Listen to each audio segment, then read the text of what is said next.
Assalomu alaykum aziz tomoshabinlar. Ko'chabod tumanining Donxolon tashkilotidan asfaltlarimiz yetib keldi.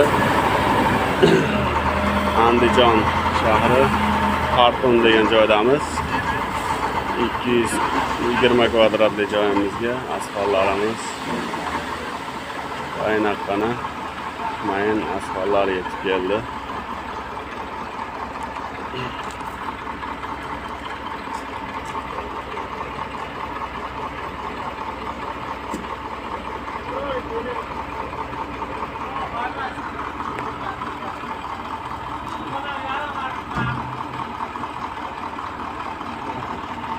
Euro kam azabi asfaltlar